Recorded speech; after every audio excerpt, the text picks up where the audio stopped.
Hey you guys, I'm Stacy and this is Gorgeously Aging, and some of you have reached out to me lately to ask me where I have been. If you've been with me for a while, you've probably noticed that I've been recycling some old content. There has been so much going on in my life lately. So for those of you who have asked and shown concern, thank you so much, and I will give you an update to all the things that have been going on in my life. Professionally, there's some stuff changing and going on. I'm still going to be creating content, of course, but there have been some new things happening. We have also decided to downsize and move to a smaller house that gets Abby closer to her ski training facility and to her work, and it's just a good, positive move all the way around. But for those of you who have moved a 4-bedroom house, it is exhausting. We didn't have movers, we did it all ourselves. It took us a good while. It's always such a transition when you move to a new house, especially downsizing, figuring out what you need to keep, what you can donate. And we are actually still eliminating some things. We've got our garage full of stuff we probably don't need, even after truckloads and truckloads of donations. There's something so wonderful about living more minimally and living in a smaller home. It really forces you to choose the clothing and the kitchenware and the things that you really truly love and need. Many of you know my son passed away a little over a year and a half ago. It'll be 2 years in August. And during that time of grief and depression, I spent a lot of time in bed and on the couch, which I think is understandable given the circumstances. During that time, I didn't feel well, and I really attributed it to grieving.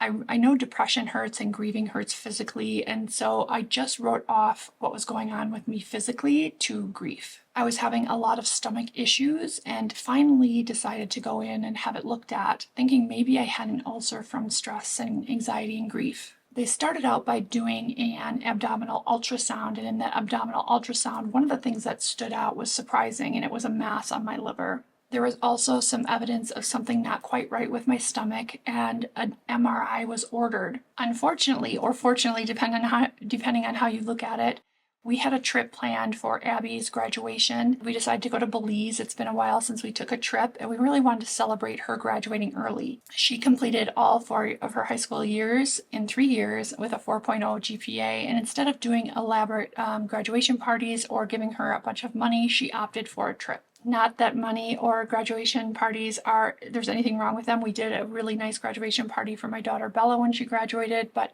this is just the route we took with Abby, and we were able to go and rest and relax and just enjoy some time in Belize. My husband and I did some scuba diving, we did some snorkeling, we snorkeled with sharks. It was just fantastic. We got to rest. We spent some time in the jungle, and in the jungle we got to go canoeing. We did some cave tubing.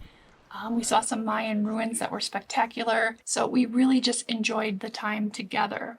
During that trip, though, I couldn't help but wonder what this mass was on my liver, and I had a little bit of anxiety about, is this going to be the last trip I take with my family? Is this a sign of cancer? So that was in the back of my mind through the trip. I really did try to push it out and try not to show any signs of being worried about that, because I didn't want it to affect Abby's trip or my husband's trip. We also went with Abby's boyfriend and his family, which was really nice. And so I certainly didn't want to take away from their trip at all by expressing any concern about the upcoming MRI. In that time, since Drew passed away and just being more sedentary and grieving, I have gained a lot of weight. I've been less active. I usually ski and hike and walk and just do bike and do a lot of really active things.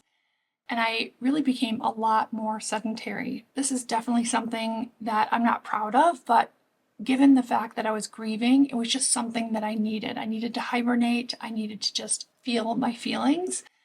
And grief is hard. It's painful. It's much easier to stay in shape or to maintain your weight than it is to let your weight go or let your health go and then try to correct it. I grew up an athlete, so I was always involved in sports and always physically active. Most of my life I had a gym membership and used it regularly. Since I've turned 45 and went through menopause, which was induced by hysterectomy, I definitely have noticed changes in my body, changes in my energy, and just overall changes in my health. Going through that grieving process and being a lot more sedentary really kicked off a cascade of things that started to become pretty worrisome.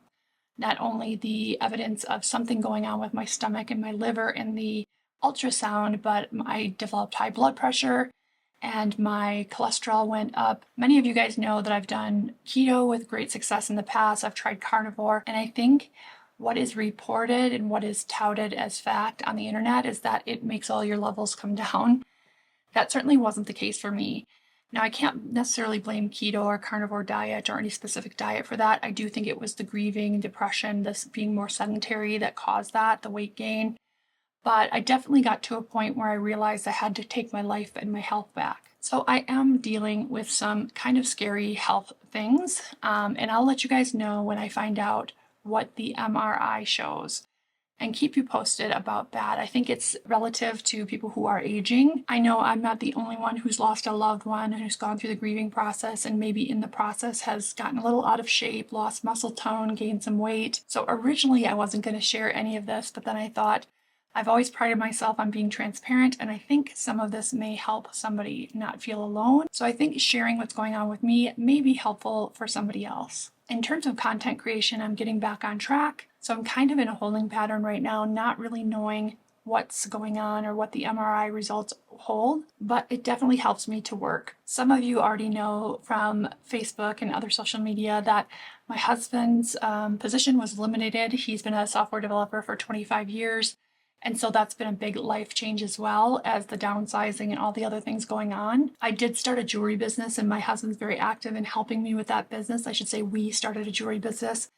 My daughters are also helping with that, and that's called Bella Nicole Jewelry. The name is from my oldest daughter, Bella, or Isabella, and Abby's middle name is Nicole. So we put those together and it's Bella Nicole Jewelry. For those of you who are jewelry lovers like me, you can definitely check it out at bellanicolejewelry.com. I do have a discount code Stacy10.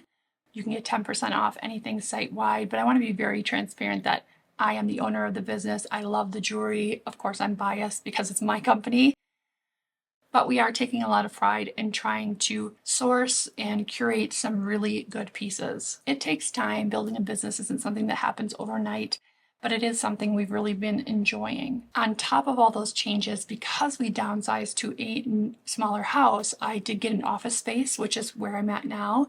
So my background looks just a little bit different. And so also settling into a new office space or studio space for creating content has been a challenge. Moving a whole house and then moving my studio to a different location in a separate office building. It's been a lot. So on top of all the health stuff and the travel that we just did, it's kept us very busy. One thing I'll say, going through some health challenges and going through this grieving, is that without our health, we really have nothing. And something I'm trying to really focus on is living each day to the fullest, loving as much as I can, trying to heal old past wounds, and just really appreciating what I have. I've never really been a person that really focuses on having things, bigger home or fancier cars or expensive purses.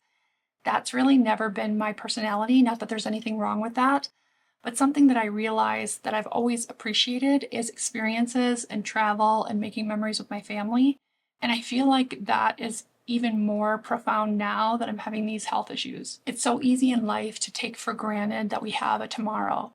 And I think if we just really appreciate what we have today, we become less annoyed or frustrated or just angry with things that we can't control. We just become more appreciative of the things we have right in front of us. So I wanted to give you guys that update. Thank you for those of you who have reached out and asked where I am and why I haven't posted any new content. I do have new content coming. I just posted something the other day, makeup tutorial, and I have a bunch more skincare stuff coming your way. You guys can always find me on other platforms. Just search at Gorgeously Aging and you'll find me on all other socials. And you can also find me on my website, gorgeouslyaging.com. Thank you all so much for being a part of the Gorgeously Aging community. I truly appreciate each and every one of you. Thank you for being patient with me during this time where I haven't been posting much or responding to comments or emails much. I will definitely be getting back on track, and I will absolutely keep you posted when I have my MRI results. Thank you so much for watching. I will see you in my next video.